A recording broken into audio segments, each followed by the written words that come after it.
لوگوں سے عزتیں تلاش کرتے ہو تو وہ کیا تمہیں عزت دیں گے؟ وہ تو کل اچھا کہتے ہیں، پرسوں برا کہنے لگ جاتے ہیں۔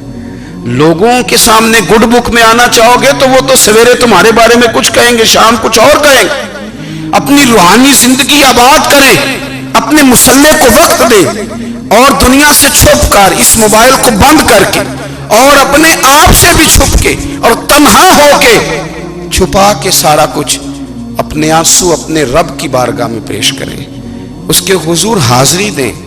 سنو نا ترمذی کی حدیث، اور اسے یاد رکھنا، نبی پاک علیہ السلام نے فرمایا اپنے دکھ لوگوں کے سامنے نہ بیان کرنا، سیٹھوں نوابوں کو نہ بتاتے پھرنا، دنیا داروں کے سامنے جا کے نہ رونا کہ میں تکلیف میں ہوں۔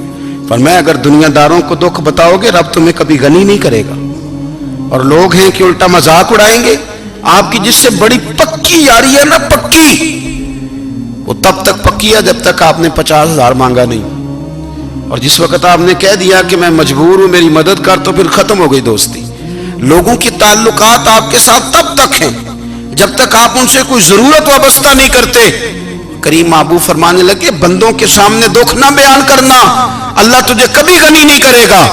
تو اپنے دکھ اپنے رب کو بتا، تو دعائیں مانگ، تو اس کی بارگاہ میں حاضر ہو، تو اس کے حضور عرض کر۔ فرمایا اپنے دکھ اپنے رب کو بتا، وہ جلدی کرے یا دیر سے کرے تجھے ساری دنیا سے بے نیاز کر دے گا، تجھے کسی کا محتاج نہیں رہنے دے گا۔ اپنے مسلح کو، اپنی دعاؤں، ایک بزرگ فرماتے ہیں میں نے دعا مانگنے کا طریقہ اپنی بیوی سے سیکھا، دعا مانگنے کا طریقہ اپنی، سیکھنے والے تو اپنے بچوں سے بھی سیکھ لیتے ہیں، سیکھنے والے تو ہر ایک سے سیکھتے ہیں۔ وہ کہتے ہیں میں نے دعا مانگنے کا سلیقہ اپنی بیوی سے سیکھا ہے۔ حضرت وہ کس طرح؟ فرمانے لگے میری بیوی نے نا مجھے کوئی کام بتایا، کچھ پیسوں کی ضرورت کے لیے کہا، تو میں نے اسے کہا کہ بھئی ابھی میرے پاس نہیں ہے، کچھ دنوں میں آتے ہیں تو میں دے دوں گا۔ عورتوں کی عادت ہوتی ہے وہ بار بار یاد کراتی ہیں، 2-4 دنوں کے بعد پھر اس نے کہا حضرت وہ میں نے کہا تھا کچھ پیسے، میں نے اسے کہا کہ ابھی میرے پاس نہیں ہے، کچھ دنوں میں ملتے ہیں تو میں تمہیں دے دوں گا۔ اس نے کچھ دنوں کے بعد پھر کہا حضور وہ میں نے کچھ پیسے کہے تھے۔ فرماتے میں نے ڈانٹ دیا، میں نے کہا کہ کیا تو روز مجھے شرمندہ کرتی ہے، کہا نا میرے پاس نہیں ہے، ہوں گے تو دے دوں گا، تو روز یاد کراتی ہے۔